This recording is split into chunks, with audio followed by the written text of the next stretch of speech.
നമസ്കാരം, ഞാൻ പ്രവീജ വിനീത്. പ്രവീജാസ് വായനലോകത്തിലേക്ക് ഏവർക്കും ഹൃദയം നിറഞ്ഞ സ്വാഗതം.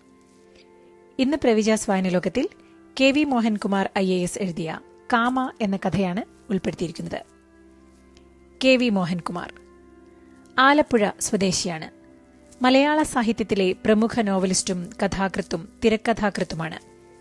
മുൻകാല മാധ്യമപ്രവർത്തകനും ഇന്ത്യൻ അഡ്മിനിസ്ട്രേറ്റീവ് സർവീസ് ഉദ്യോഗസ്ഥനുമായിരുന്നു. ഇപ്പോൾ തിരുവനന്തപുരത്ത് ശ്രീകാര്യത്താണ് സ്ഥിരതാമസം. ഔദ്യോഗിക പദവികൾ: 12 വർഷം പത്രപ്രവർത്തകനായിരുന്ന ശേഷം 1993 ഡെപ്യൂട്ടി കളക്ടറായി സംസ്ഥാന സിവിൽ സർവീസിൽ പ്രവേശിച്ചു. അടൂർ, കൊല്ലം, തിരുവനന്തപുരം RDO ആയിരുന്നു. 2004 ബാച്ച് കേരള കേഡറിൽ ഇന്ത്യൻ അഡ്മിനിസ്ട്രേറ്റീവ് സർവീസിലേക്ക് തെരഞ്ഞെടുക്കപ്പെട്ടു. നോർക്ക വകുപ്പ് ഡയറക്ടറായും നോർക്ക റൂട്ട്സ് CEOയുമായി ആദ്യ നിയമനം.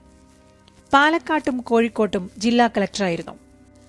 Rural development commissioner, higher secondary director, director of public instruction and commissioner of public examinations, general education special secretary, Bharat scouts and guides state chief commissioner, state food commission chairman തുടങ്ങിയ നിരവധി പദവികൾ വഹിച്ചു. 2023 ഡിസംബറിൽ സർവീസിൽ നിന്ന് വിരമിച്ചു. പാലക്കാട് ജില്ലാ കളക്ടറായിരിക്കെ മികച്ച സേവനത്തിന് 2011 ഇന്ത്യൻ രാഷ്ട്രപതിയുടെ കീർത്തിമുദ്രയും ബഹുമതിപത്രവും ലഭിച്ചു. സാഹിത്യരംഗത്തെ സംഭാവനകൾ: 10 നോവലുകളും 14 കഥാസമാഹാരങ്ങളും ഉൾപ്പെടെ 40 കൃതികളുടെ രചയിതാവാണ്. ഉഷ്ണരാശി എന്ന നോവലിനെ പ്രശസ്തമായ വയലാർ അവാർഡ്, കേരള സാഹിത്യ അക്കാദമി അവാർഡ്, 2017 ഫൊക്കാന സാഹിത്യ പുരസ്കാരം എന്നിവ ഉൾപ്പെടെ 15 സാഹിത്യ പുരസ്കാരങ്ങൾ ലഭിച്ചു. പുതിയ നോവലായ ഉല O. Vijayan Samskarika Samithi novel award, Malayattoor award, UA Khader novel award എന്നീ പുരസ്കാരങ്ങൾ നേടി. ഇതര കൃതികൾക്ക് ബഷീർ ബാല്യകാല സഖി പുരസ്കാരം, Kakkanadan award, Kerala state Balasahitya institute award തുടങ്ങിയ നിരവധി പുരസ്കാരങ്ങൾ ലഭിച്ചു. നോവലുകളും കഥകളും ഇംഗ്ലീഷ്, ഹിന്ദി, തമിഴ്, അറബി ഭാഷകളിലേക്ക് പരിഭാഷപ്പെടുത്തിയിട്ടുണ്ട്. കുട്ടികളുടെ മികച്ച ചിത്രത്തിനുള്ള 2010 ദേശീയ പുരസ്കാരം നേടിയ കേശു, ക്ലിന്റ്, ആരോ ഒരാൾ എന്നീ ചിത്രങ്ങൾക്ക് തിരക്കഥയെഴുതി. ശ്രീ അടൂർ ഗോപാലകൃഷ്ണൻ സംവിധാനം ചെയ്ത് മമ്മൂട്ടി നായകനായി അഭിനയിക്കുന്ന പുതിയ ചിത്രമായ പദയാത്രയുടെ കഥ, തിരക്കഥാ രചനയിൽ പങ്കാളിയാണ്. രാജലക്ഷ്മി R. നായരാണ് ഭാര്യ. മൂത്ത മകൾ doctor Lakshmi Kochi Jain university school of മാനേജ്മെന്റിൽ അസിസ്റ്റന്റ് പ്രൊഫസറാണ്. ഇളയ മകൾ ആർക്കിടെക്ട് ആര്യ ഓസ്ട്രേലിയയിലെ മെൽട്ടൺ കൌൺസിലിൽ സസ്റ്റൈനബിൾ എൻവയോൺമെന്റലിസ്റ്റായി സേവനമനുഷ്ഠിക്കുന്നു. ഇനി നമുക്ക് KV മോഹൻകുമാർ സാറിനെ നമ്മളോട് എന്താണ് പറയാനുള്ളത് എന്ന് കേൾക്കാം. പ്രിയമുള്ളവരെ, ഞാൻ ഒരു നീണ്ട ഇടവേളയ്ക്ക് ശേഷം എഴുതിയ കഥയാണ് കാമ. ഈ മാതൃഭൂമി ഓണപ്പതിപ്പില് അത് അച്ചടിച്ചു വരികയുണ്ടായി. പ്രവീജ വായനാ ലോകത്തില് എന്റെ കാമ എന്ന കഥ പ്രവീജ വായിക്കുന്നതിൽ എനിക്ക് ഒരുപാട് സന്തോഷമുണ്ട്. പ്രവീജയുടെ വായന എനിക്ക് ഒരുപാട് ഇഷ്ടമാണ്. കാര്യം വായനയിലെ സ്ഫുടതയും മികച്ച മോഡുലേഷനും സംഭാഷണങ്ങളൊക്കെ വളരെ തന്മയത്വത്തോടെ അവതരിപ്പിക്കുന്നതുമൊക്കെ കേൾക്കാനൊരു ഇമ്പമാണ്. അപ്പോൾ തീർച്ചയായും നിങ്ങളെല്ലാവരും കാമ ആസ്വദിക്കും എന്ന് ഞാൻ കരുതുന്നു. KV മോഹൻകുമാർ എഴുതിയ കഥ കാമ. മലകളിൽ നിന്ന് വീശിയ തണുത്ത കാറ്റിൽ മഞ്ഞിന്റെ ആടകൾ ഊർന്നു വീണപ്പോഴാണ് അയാൾ അവളെ അവസാനമായി കണ്ടത്. അരികിലെവിടെയോ ആ നായയുടെ നേരിയ മുരൾച്ചയും കേട്ടു. പിന്നെയും മലമുടികളിൽ നിന്നൊഴുകി വന്ന മഞ്ഞ് പുഴയ്ക്കുമീതെ പരന്നതോടെ അവൾ മറഞ്ഞു. താഴ്വരയാകെ പുൽകുകയാണ് മഞ്ഞ്. തൂ കഹാ ഹോ? എതിരെയുള്ള പാറയുടെ ചെരുവിലായിരുന്നല്ലോ അവൾ. അരേ തൂ കഹാ ഗയി? അയാൾ എണീറ്റു. മഞ്ഞുപടലം താഴ്വരയിലെ പൂക്കളെ തഴുകി കുറേശ്ശെ അലിഞ്ഞു തുടങ്ങി.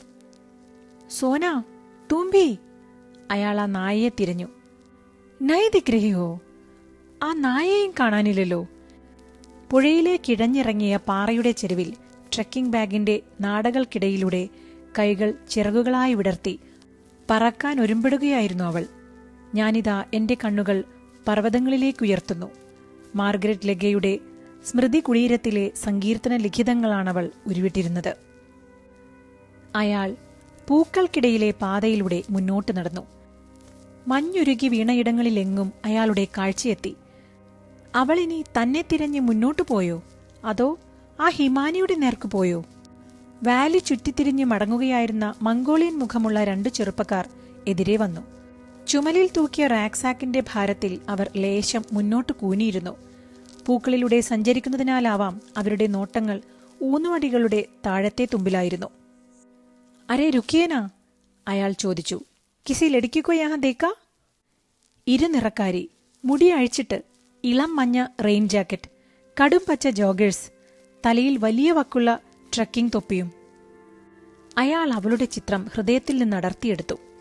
ഓ, കൂടെ ഇളം തവിട്ടു നിറമുള്ളൊരു നായയുമുണ്ട്. ചെറുപ്പക്കാർ നിന്നു. ഒരാൾ തോളിൽ ഞാന്നു കിടന്നിരുന്ന ക്യാമറ കയ്യിലെടുത്തു. വഴുക്കാർന്ന പാറകൾക്കിടയിൽ തെളിഞ്ഞ പൂക്കളുടെ നേർക്കയാൾ ക്യാമറ പിടിച്ചു. ക്യാ യഹി ബ്രഹ്മകമൽ ഹേ? ഇളം കാറ്റിൽ ഇളകിയാടുന്ന ആകാശനീലിമയാർന്ന പൂക്കളെ അയാൾ ഫോക്കസ് ചെയ്തു. നഹി, യേ നീൽകമൽ ഹേ. കൂടെയുള്ളയാൾ മൊബൈൽ ഫോണുമായി താഴേക്ക് കുനിഞ്ഞു. ബ്രഹ്മകമൽ വാലിയിൽ അങ്ങനെ കാണാറില്ല. അയാൾ ക്യാമറയുടെ കാഴ്ച മറയാതെ ഒതുങ്ങി നിന്നു. ഉയരെ ഹോംകുൺ സാബിനടുത്താണ് കൂടുതലും. ഒരിക്കൽ ഞാൻ കണ്ടതാണ്. രാത്രിയിൽ അത് മെല്ലെ വിടരുന്നത്. ഹാ, എന്തായിരുന്നു പരിമളം! അയാളുടെ സിരകളിലൂടെ ആ പരിമളം ശാന്തമായി ഒഴുകി.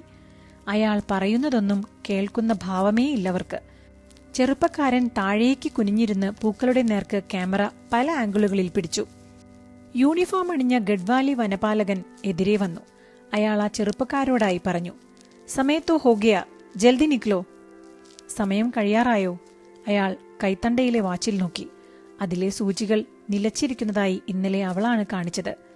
ചെറുപ്പക്കാർ നീൽക്കമൽ പൂക്കൾ ക്യാമറയിൽ പകർത്തുന്ന ആവേശത്തിലായിരുന്നു. ചലോ, വനപാലകർ പിന്നെയും പറഞ്ഞു. അബ്യഹ കോരാസെ ബർജായക, സാസ് നേ മിലേഗ. ഇനി ഇവിടെങ്ങും കോടമഞ്ഞ് നിറയും, പ്രാണവായു കിട്ടാതാവും. ക്യാമറ ഉറയിൽ വെച്ച് ചെറുപ്പക്കാർ തിടുക്കത്തിൽ മുന്നോട്ടു പോയതും അയാൾ ആ വനപാലകനോടും ആരാഞ്ഞു. ഒരു പെൺകുട്ടിയെ കണ്ടോ? അവൾ ഏതു ഭാഗത്തേക്കാണ് പോയതെന്നറിഞ്ഞാൽ മതി. സമയം തീരാറായതറിയാതെ അവൾ ഉള്ളിലേക്കെങ്ങാനും പോയിട്ടുണ്ടാവുമോ? ഗഡ്വാലി ഒന്നും ഉരിയാടാതെ ചുറ്റും തിരിഞ്ഞു നോക്കി. അയാളെ കണ്ട ഭാവമേയില്ല. ദൂരെ തനിയെ അലഞ്ഞു തിരിയുന്നൊരു യാത്രികൻ അയാളുടെ കണ്ണിൽപ്പെട്ടു. കൃപയാ നിക്കലോ! അയാൾ അവിടേക്ക് ചൂടുകൾ നീട്ടി. അവൾ മടങ്ങിപ്പോയി കാണുമോ? അതോ പൂക്കൾക്കിടയിലൂടെ തന്നെ തിരയുകയാണോ? അയാൾ നിന്ന നിൽപ്പിൽ നാനായിടങ്ങളിലും പരതി. എങ്ങും പൂക്കളുടെ പരവതാനികൾ. ഭ്രാന്തമായ ചിത്രകാരൻ വലിയൊരു ക്യാൻവാസിൽ നിറപ്പൊട്ടുകൾ കുടഞ്ഞെറിഞ്ഞ പോലെ. ദൂരെ ആളുയരത്തിൽ എഴുന്നുനിന്ന് നീല പോപ്പിപ്പൂക്കൾ അയാളെ എത്തിനോക്കി. ഒരു പറ്റം ഹിമപ്രാവുകൾ പൂക്കൾക്കിടയിലേക്ക് പറന്നിറങ്ങി. എങ്ങും മഞ്ഞുമൂടിയ മലകൾ. ഗൗരിപർവ്വതത്തിന്റെ മുടികളാണ് ഏറ്റവും ഉയരെ. ഇരുണ്ട പച്ചപ്പുകൾക്കപ്പുറം മഞ്ഞിന്റെ തലപ്പാവും മേൽമുണ്ടുമണിഞ്ഞ്. ഗംഗരിയയിൽ നിന്ന് വാലിയിലേക്ക് വന്ന വഴിയിൽ കണ്ട മലകൾക്ക് ആനയുടെയും കുതിരയുടെയും രൂപമായിരുന്നു. അങ്ങകലെ നരനാരായണ പർവ്വതമുടികളെ മഞ്ഞ് മറച്ചിരുന്നു. അവൾ മടങ്ങിപ്പോകാനിടയില്ല. കല്ലുപാകിയ നടപ്പാതയിലൂടെ അയാൾ നടന്നു. നടക്കുകയായിരുന്നില്ല, ഒഴുകുകയാണ്. ഓരോ ചുവടിലും ഉടൽഭാരം അലിയുന്നതായി തോന്നി. കാലടികൾ പതിയുന്നില്ല. കല്ലും ചെളിയും പുല്ലും നിറഞ്ഞ നടപ്പാതകളിൽ കാലടികൾ പതിയാറില്ല. മഴയോ കാറ്റോ അപ്പോഴേ അത് മായ്ക്കും.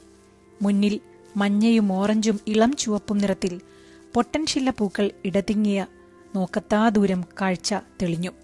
അവൾ അവിടേക്കായിരിക്കുമോ പോയത്? ഉടൽഭാരം കുറഞ്ഞു കുറഞ്ഞ് ലോലമായി പൂക്കൾക്ക് മീതെ തുമ്പികൾക്കൊപ്പം താൻ പറക്കുകയാണോ എന്നയാൾക്ക് തോന്നി. പൂക്കളുടെ താഴ്വര നിഗൂഢതകളുടെ സങ്കേതമാണ്.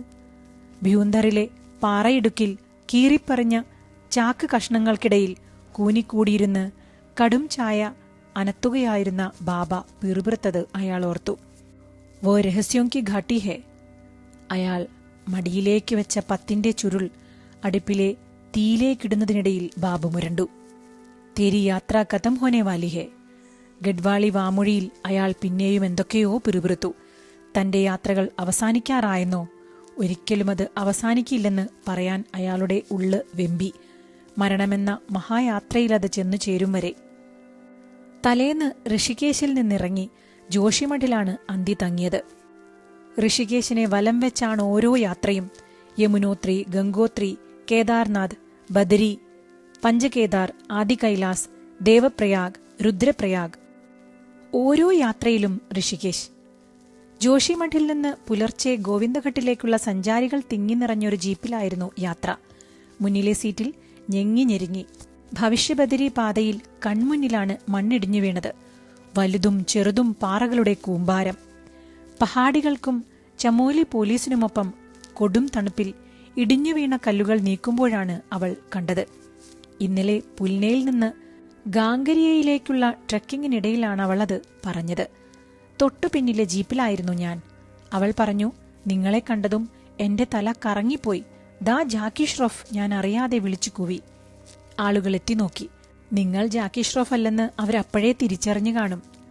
അതേ തീക്ഷ്ണതയുള്ള കണ്ണുകൾ, പിന്നിലേക്ക് ചീകിയ നരപടർന്ന മുടിയും താടിമീശയും, അതേ ഉയരം, അതേ കരുത്ത്. ഒലീവ് ഗ്രീൻ പഫി ജാക്കറ്റ്, മഞ്ഞിൽ പുതഞ്ഞ ട്രക്കിംഗ് ബൂട്ടിൽ ഊന്നി നിന്ന് പ്രായം വകവയ്ക്കാതെ നിങ്ങളൊരു വലിയ പാറക്കല്ലെ അനായാസം ഉരുട്ടി മാറ്റുന്നത് കണ്ടപ്പോൾ ഞാൻ ഉറപ്പിച്ചു, ജാദു എന്ന് വിളിച്ച് അടുത്തേക്ക് ഓടിവരാൻ. എന്റെ ഉള്ളുവെമ്പി. അവൾ ഹിന്ദിയും ഇംഗ്ലീഷും ഇടകലർത്തി പറഞ്ഞു, നിങ്ങൾ ഖൽനായക് സിനിമ കണ്ടു കാണും. ചോളിക്ക് പീച്ചെ ക്യാ ഹേ, ആ സിനിമയിലേതാണ്. അയാൾ ആ സിനിമയോർത്തു. അതിൽ ഇൻസ്പെക്ടർ റാമാണ് ജാക്കി ഷ്രോഫ്. ബല്ലു എന്ന കുറ്റവാളിയായ സഞ്ജയ് ദത്ത് ചങ്ങാതിയായ റാമിനെ വിളിച്ചിരുന്ന പേരാണ് ജാദു. പോലീസിന്റെ പിടിയിലാകുന്ന ബല്ലുറാമിനോട് ജാദു തു മേര ദോസ്ത് ഹേ എന്ന് ഈറൻ കണ്ണുകളോടെ പറയുമ്പോൾ റാം അയാളുടെ ഡ്യൂട്ടി മറന്നുപോകുന്നു. തിയേറ്റർ മുഴുവൻ കണ്ണീർ തൂകിയ സീനായിരുന്നു അത്. പണ്ട് പലരും അങ്ങനെ പറഞ്ഞിരുന്നു, എന്റെ ഭാര്യ പോലും. അയാൾ ഓർത്തു. പ്രായം ചെന്നപ്പോൾ ആ ഛായ മാഞ്ഞു കാണുമെന്നോർത്തു. ഇല്ല ജാദു. അവൾ ദൂരെ മലമുടികളിൽ നിന്ന് താഴേക്ക് പതിക്കുന്ന പുഷ്പാവതിയെ നോക്കി നിന്നു. ചുമലിൽ ചൂരൽ വരിഞ്ഞ പോന്നിക്കുട്ടകളിൽ ഭാരം പേറി പഹാടികൾ കടന്നുപോയി. ആ നായ കയറ്റം കയറി കിതപ്പോടെ ഒപ്പമെത്തി. ഇത് നീ ചടായി ബിർബി സാത്താരഹെ ഹോ? അവൾ അതിനെ അരുമയോടെ തലോടി. രാവിലെ പൂവുകൾക്കിടയിലൂടെ നടന്ന് പുഷ്പാവതിക്കു കുറുകെയുള്ള മരപ്പാലത്തിന്റെ കൈവരിയിൽ ചാരി നിന്ന് ആകാശത്തേക്ക് കൈകളുയർത്തി അവൾ പറഞ്ഞു, ജാദു നോക്കൂ, നാം ഇരുവരും വാൻഗോഗിന്റെ ക്യാൻവാസിലെ നിറപ്പൊട്ടുകളെപ്പോലെ. മഞ്ഞയും പെർപ്പിളും പിങ്കും ജെറേനിയം പൂക്കൾ അതിരിട്ട പാറകൾക്കിടയിലൂടെ ആർത്തുല്ലസിച്ചൊഴുകുകയാണ് പുഷ്പാവതി. നാലുപാടും മഞ്ഞുമലകൾ ഊതിവിടുന്ന വെൺമേഘങ്ങൾ. അവൾ മൊബൈൽ ഫോണിൽ സെൽഫിയെടുത്തു. രാത്രി പാതിബോധത്തിലും നീ ജാദു എന്ന് പിറുപിറുക്കുന്നത് കേട്ടു. അയാൾ പറഞ്ഞു. പാതിബോധത്തിലല്ല, അതിനു മുന്നേയും. അവളുടെ മൂക്കിൻ തുമ്പ് ത്രസിച്ചു. ആ നിമിഷങ്ങളൊക്കെയും. നീയൊരു കുറുമ്പുകാരിയാണെന്നാണ് ഞാൻ ആദ്യം കരുതിയത്, അയാൾ പറഞ്ഞു. ഞാൻ അങ്ങനെയാണ്, അവൾ പറഞ്ഞു. ആരെയും കൂസാത്ത കാട്ടുകുതിര. പുൽനയിലെ തകരം മേഞ്ഞ ഡാബയിൽ വെച്ചാണ് അയാൾ അവളെ കണ്ടത്. മണ്ണടുപ്പിനരികെ ജാക്കറ്റിലെ നനവുണക്കാനിരിക്കുകയായിരുന്നു അവൾ. മണ്ണടുപ്പിലെ ചരുവത്തിൽ തിളച്ചുമറിയുന്ന പാൽ. 4-5 ബഞ്ചുകളിലായി 10-ലേറെ യാത്രികർ. ചായ കുടിച്ച് കുപ്പിയിൽ വെള്ളം നിറച്ച് പുറത്തിറങ്ങിയപ്പോഴേക്കും ആകാശം കറുത്തിരുന്നു. ചാക്കുകെട്ടുകൾ പേറി ഇടുങ്ങിയ വഴിയോരം ചേർന്നു പോകുന്ന ഒരു പറ്റം കഴുതകൾ. കുറേശ്ശെ മഞ്ഞ് പെയ്തു തുടങ്ങിയിരുന്നു. അവൾ റാക്സാക്കിൽ നിന്നും റെയിൻ ജാക്കറ്റ് പുറത്തെടുത്തു. കറുപ്പിൽ ചുവന്ന നൂൽചിത്രങ്ങൾ പാകിയ ബന്ധാന കഴുത്തിൽ കുരുത്തിട്ടു. ഗംഗരിയിലേക്കാണോ? അയാൾ ചോദിച്ചു. അവൾ മുഖം തിരിക്കാതെ മൂളി. 6 മണിക്കൂറോളം നടത്തമുണ്ട്, അയാൾ പറഞ്ഞു. അവൾ അതിന് മറുപടി പറയാതെ മഴക്കോട്ട് ധരിച്ചു. ഡാബയോട് ചേർന്ന് മുഖം പൂഴ്ത്തിക്കിടന്നിരുന്ന നായ തല പൊന്തിച്ച് അവളെ നോക്കി. അവൾ താഴേക്കു കുനിഞ്ഞ് അതിനെ തലോടി. അരേ സോന, അതിന്റെ വിടർന്ന വാലിലെ രോമത്തിളക്കം കണ്ടിട്ടാവണം, അവൾ വിളിച്ചു. അതെണീറ്റു. അരുമയോടെ ഒട്ടിനിന്നു. അവൾ ബാഗ് തുറന്ന് ബിസ്ക്കറ്റ് എടുത്ത് നീട്ടി. നായ അതൊന്ന് നുണഞ്ഞ് താഴെയിട്ടു.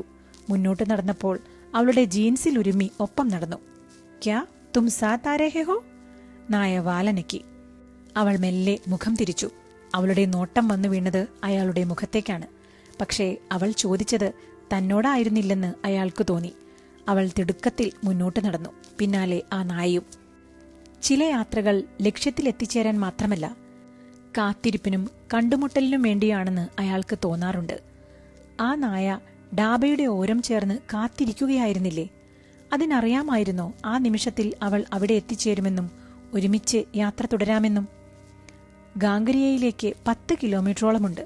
സഹയാത്രികരിൽ ഒരാൾ, സിഖ് തലപ്പാവുകാരൻ കൂടെയുള്ളവരോടായി പറഞ്ഞു.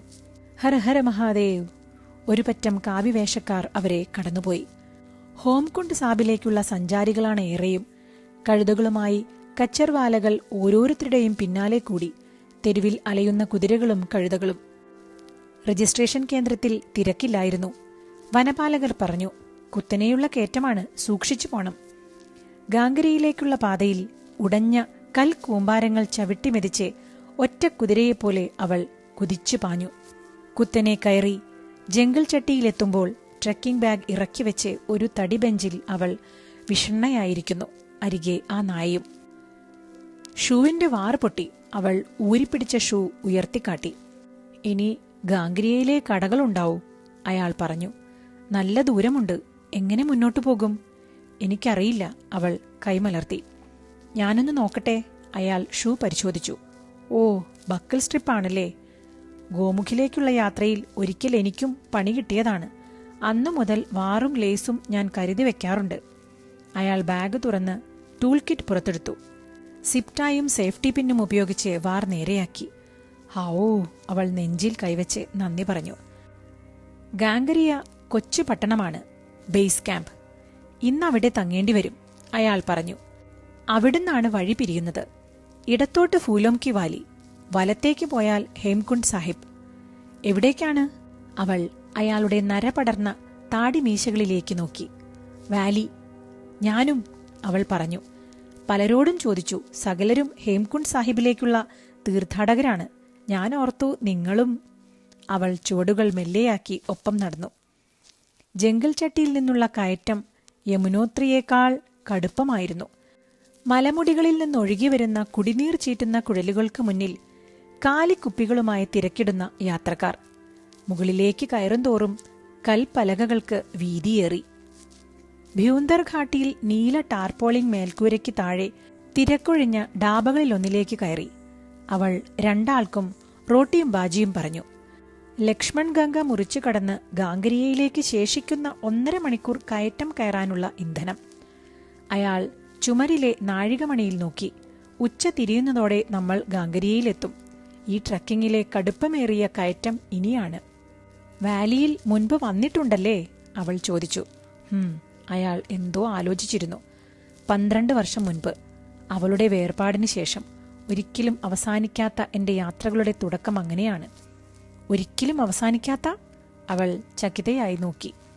ഓരോ യാത്രയും നീളുന്നത് അടുത്ത യാത്രയിലേക്കാവുമ്പോൾ യാത്രകൾ അവസാനിക്കുന്നില്ലല്ലോ. അയാൾ മൃദുവായി ചിരിച്ചു.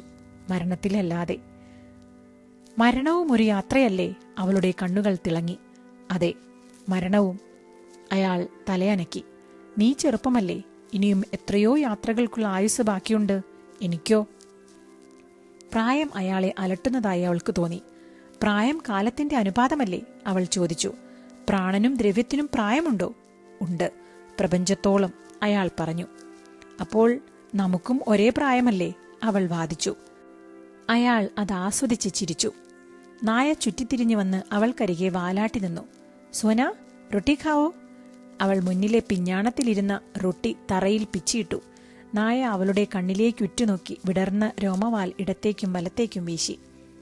നിന്റെ പേര് പറഞ്ഞില്ലല്ലോ? അയാൾ ചോദിച്ചു. കാ, അവൾ ചിരിച്ചു. നിങ്ങളുടെ പേരോ? മാ. അയാൾക്കങ്ങനെ പറയാനാണ് തോന്നിയത്. തോ ഇസ് ദിൻ കാ ഓർ മാ കാ മിലൻ ഹോഗൈ.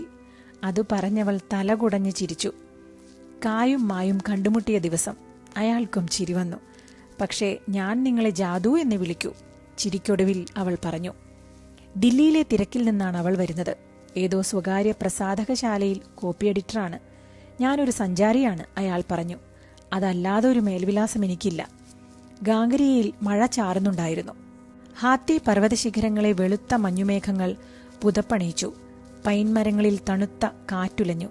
ഗലികളുടെ അരികിൽ നിന്നുറങ്ങുന്ന കുതിരകളെ അലോസരപ്പെടുത്താതെ അവർ നടന്നു. വാലിയിലേക്കിനി നാളെ പുലർച്ചെയേ പ്രവേശനമുള്ളൂ. ഹോട്ടലിന്റെ മേലെ നിലയിലേക്കുള്ള മരക്കോണി കയറുന്നതിനിടയിൽ ലഗേജ് എടുക്കാൻ വന്ന പഹാടി പയ്യൻ പറഞ്ഞു.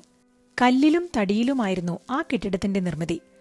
അവൾ ജനാല തുറന്ന് മെറൂൺ വെളിയട വകഞ്ഞുമാറ്റി. ദൂരെ മലഞ്ചെരുവിലെ ബിർച്ച് മരങ്ങളിൽ മഞ്ഞ് ചേക്കേറുന്നു. രാത്രി തണുപ്പ് അകത്തേക്കിരച്ചു കയറും, അയാൾ പറഞ്ഞു. തണുപ്പകറ്റാൻ പിനോനോവ മതിയാവുമോ? അവൾ പറഞ്ഞു. എന്റെ പക്കലുണ്ട് ഒന്നാന്തരം ഫ്രഞ്ച് വൈൻ. ബ്രഹ്മകമലത്തിന് ചേഴ്സ് പറയാം, അയാൾ ചിരിച്ചു.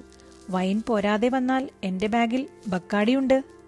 ഓ ഗ്രേറ്റ്, പിനോനോവ വിത്ത് ബക്കാഡി, അവൾ ആവേശം പൂണ്ടു. ഇരുട്ട് പരക്കുന്നതോടെ ബ്രഹ്മകമലം വിരിഞ്ഞു തുടങ്ങും, അയാൾ പറഞ്ഞു. പാതിരാവോളം അത് നീളും, പുലരുമ്പോഴേക്കും കൊഴിയും, അവൾ പറഞ്ഞു. എപ്പോഴോ വായിച്ചിട്ടുണ്ട്. ഒരിക്കൽ ഞാനത് വിടരുന്നത് നോക്കിയിരുന്നു, അയാൾ പറഞ്ഞു. വാവ്, അവൾ വാഷ്റൂമിലേക്ക് നടന്നു. പിനോനോവ നുണഞ്ഞിരുന്നപ്പോൾ അവളുടെ സംസാരം പ്രണയത്തിലേക്കും മാർഗരറ്റ് ലഗേയിലേക്കും മരണത്തിലേക്കും തെന്നിമാറി. മരണം അയാളിലും ഭയമുളവാക്കിയിരുന്നില്ല. ഓരോ യാത്രയും മരണത്തിലേക്കുള്ള നൂൽപാലങ്ങളായിരുന്നു അയാൾക്ക്. മരണത്തിനും ബ്രഹ്മകമലത്തിനും ഒരേ ഗന്ധമാണ്, ശാന്തിയുടെ ഗന്ധം, അയാൾ ഓർത്തു. മദ്യത്തിന്റെ ലഹരിയിൽ മരണത്തെയും പ്രണയത്തെയും കുറിച്ച് പറഞ്ഞു തുടങ്ങിയാൽ അവസാനമില്ലല്ലോ. മാർഗരറ്റ് ലഗേ മരണത്തിന്റെ സുഗന്ധം തേടിയായിരിക്കുമോ ഇവിടേക്ക് വന്നത്? അവൾ പിനോനോവയിലേക്ക് ബക്കാർഡി പകർന്നു. വഴികാട്ടിയായി വന്ന പഹാടി നോക്കി നിൽക്കെ പാറയുടെ ഉച്ചിയിൽ നിന്ന് മോണാൽ പക്ഷിയെപ്പോലെ പുഷ്പാവതിയുടെ ആഴങ്ങളിലേക്കവർ ചിറകൊതുക്കി പറക്കുകയായിരുന്നില്ലേ? ജീവിതം എത്ര അസംബന്ധമാണല്ലേ, മരണമോ എത്ര റൊമാൻറ്റിക്കും. അവളുടെ വാക്കുകൾ ഇല കൊഴിയുന്നതുപോലെ പതിച്ചു. എമിലി ഡിക്കൻസിനെ വായിച്ചൊരു രാത്രിയിൽ മരണത്തിന്റെ സൗന്ദര്യമറിയാൻ ഞാനെന്താ ചെയ്തതെന്നോ? അവൾ അയാളെ നോക്കി. ഒരു സിറിഞ്ചെടുത്ത് കൈത്തണ്ടയിൽ നിന്ന് കുറേ രക്തം ഊറ്റിയെടുത്തു. ഒരിക്കലല്ല, പലവട്ടം. ശരിയാണ്, ചില നേരങ്ങളിൽ തോന്നിപ്പോകും, ഡെത്ത് മേക്സ് ലൈഫ് സ്വീറ്റർ. മരണമില്ലായിരുന്നുവെങ്കിൽ ജീവിതം എന്ത് ബോറായനെ. നീ മരണത്തെക്കുറിച്ച് പറയുന്നതെന്തിന്? അയാൾ അവളുടെ വിരലുകളിൽ മുറുകെ പിടിച്ചു. ജീവിതത്തെക്കുറിച്ച് ചിന്തിച്ചുകൂടെ? ആർക്കു വേണ്ടി? അവൾ മിഴിവെട്ടിച്ചു. Who cares about my life? മനുഷ്യജീവിതത്തെ മുഴുവൻ ഡ്രൈവ് ചെയ്യുന്ന രണ്ട് പ്രേരണകളേയുള്ളൂ. അയാൾ ഒഴിഞ്ഞ വൈൻ ഗ്ലാസ് നിറച്ചു. ഇറോസും താനറ്റോസും. അറിയാം, ജീവിതത്തോടും മരണത്തോടുമുള്ള പ്രേരണകൾ. ഫ്രോയിഡ് പറഞ്ഞതല്ലേ? അവൾ വൈൻകുപ്പി കാലിയാക്കി ബക്കാർഡിൻ പകർന്നു. അതിൽ താനറ്റോസ് ആണ് എനിക്ക് പ്രിയം. ജനാലയിലൂടെ ഊളിയിട്ട് വന്ന തണുപ്പിനൊപ്പം നേരിയ സുഗന്ധം പരന്നു. അവൾ എണീറ്റ് ജനാലക്കരികിലേക്ക് നടന്നു. അയാളും. മഞ്ഞിൽ അലിഞ്ഞു ചേർന്ന നനുത്ത ഗന്ധം അതയാളിൽ ശാന്തത പരത്തി. അവളും ആ ഗന്ധം നുകർന്നു. അരികിലെവിടെയോ ബ്രഹ്മകമലം വിരിഞ്ഞതാവുമോ? അവൾ സ്വയം ചോദിച്ചു. തണുത്ത കാറ്റ് അകത്തേക്കിരച്ചു വന്നു. അയാൾ ജനാല വലിച്ചടച്ചു. അവൾ അയാളുടെ തോളിൽ പിടിച്ചു. തീക്ഷ്ണമായ കണ്ണുകളിൽ നോക്കി വിളിച്ചു. ജാദു, അയാൾ മൂളി. ക്യാ കാ ഓർ മാ മിൽനെ സേ കാം ഹോ ജായേഗാ? അവളുടെ കണ്ണുകളിൽ നനവൂറി. മുജ്മേ കാ വാസന ജാഗ് രഹി ഹെ. ജാദു, എനിക്കും വിരിയണം ഈ രാവിൽ. ഒരു രാവിൽ മാത്രം വിരിഞ്ഞ് പുലരും മുമ്പേ കൊഴിയുന്ന ബ്രഹ്മകമലത്തെപ്പോലെ. പുലർച്ചെ കിടക്കവിരിപ്പിൽ തുറന്നിരുന്ന അവളുടെ ഡയറിയിലെ കുറിപ്പ് അയാൾ അവിചാരിതമായാണ് കണ്ടത്. ആജ് മേ ഖിൽ ഗയി. അവൾ മുന്നേയുണർന്ന് പുറത്തെ ബാൽക്കണിയിൽ പുഷ്പാവതിയെ നോക്കിയിരിക്കുകയായിരുന്നു. മലകളുടെ പച്ചപ്പിനിടയിലൂടെ മേഘങ്ങൾ ഒഴുകിയിറങ്ങുന്നത് നോക്കി. ജാദു, അയാൾ അരികെ വന്നതും അവൾ പറഞ്ഞു. ജാദു, എനിക്ക് ജീവിതത്തോട് പ്രണയം തോന്നുന്നു. വാൻഗോഗിന്റെ ക്യാൻവാസിലെ പാലമിറങ്ങി പൂക്കൾക്കിടയിലൂടെ നടക്കുന്നതിനിടയിൽ അവൾ അയാളുടെ വിരലുകൾ കൈക്കുള്ളിലാക്കി. അവളുടെ ഇടതൂർന്ന ബർഗണ്ടി മുടിയിഴകൾക്കിടയിലൂടെ ഏതോ പൂവിന്റെ സൗരഭ്യമൊഴുകി. ജാദു, അവൾ പറഞ്ഞു. ഇതുപോലെ പൂക്കൾ നിറഞ്ഞൊരിടം, ഒരു പുഴ, ചുറ്റും മഞ്ഞുമൂടിയ മലകൾ, ഇത്തിരി പോന്നൊരു വീട്, അവിടെ നമ്മൾ രണ്ടാളും. അവൾ അയാളുടെ കണ്ണുകളിലേക്ക് നോക്കി. അപൂർവ, നീ ചെറുപ്പമാണ്. അയാൾ വിരലുകൾ അയച്ചു. ഞാനിനി എത്ര നാൾ? അവൾ അമ്പരപ്പോടെ നോക്കി. എന്റെ പേരെങ്ങനെ? അയാൾ ഉത്തരം പറഞ്ഞില്ല. അവൾ പുഴയിലേക്കിഴഞ്ഞിറങ്ങിയ പാറകളുടെ നേർക്ക് തിടുക്കത്തിൽ നടന്നു. വെളുപ്പിൽ ചുവപ്പും കറുപ്പും ചുട്ടിക്കുത്തിയ അപ്പോളോ ശലഭങ്ങൾ ചിറകുകൾ വിറപ്പിച്ച് അവളെ തഴുകി പാറിപ്പറന്നുപോയി. താഴ്വരയിൽ ഇരുൾ പരക്കുകയാണ്. വനപാലകർ നടവഴികളിലൂടെ ആരെയോ പരതി നടക്കുന്നു. പർവ്വതങ്ങളിൽ നിന്നൊഴുകിയിറങ്ങിയ മഞ്ഞ് പൂക്കളുടെ താഴ്വരയെ പുതച്ചു. അവളെവിടെ? പൂക്കൾ വിരിച്ച പരവതാനികൾക്കുമീതെ ശലഭങ്ങൾക്കൊപ്പം പാറി നടന്ന് അയാൾ അവളെ തിരഞ്ഞു. ഇതോടുകൂടി KV മോഹൻകുമാർ എഴുതിയ കാമ എന്ന കഥ ഇവിടെ പൂർണ്ണമാകുന്നു. ഇതുപോലെയുള്ള നല്ല നല്ല കഥകൾ കേൾക്കാൻ പ്രവിജാസ് വായനലോകം എന്ന ഈ ചാനൽ സബ്സ്ക്രൈബ് ചെയ്യുക. നോട്ടിഫിക്കേഷനായി ബെല്ലൈക്കൺ അമർത്തുക. നിങ്ങളുടെ വിലയേറിയ അഭിപ്രായങ്ങളും നിർദ്ദേശങ്ങളും യൂട്യൂബ് കമന്റ് ബോക്സിൽ രേഖപ്പെടുത്തുക. നിങ്ങൾ എഴുതിയ കഥകൾ പ്രവിജാസ് വായനലോകത്തിലൂടെ വായിച്ചു കേൾക്കുവാൻ നിങ്ങൾ ആഗ്രഹിക്കുന്നുവെങ്കിൽ 7972882189 എന്ന നമ്പറിലേക്ക് നിങ്ങളുടെ കഥകൾ അയച്ചു തരിക. തിരഞ്ഞെടുക്കപ്പെടുന്ന കഥകൾ ചാനലിന്റെ പ്രസിദ്ധീകരണ മാനദണ്ഡങ്ങൾക്കനുസരിച്ച് പ്രവിജാസ് വായനലോകത്തിൽ പ്രസിദ്ധീകരിക്കുന്നതാണ്. എല്ലാവർക്കും നന്ദി, നമസ്കാരം.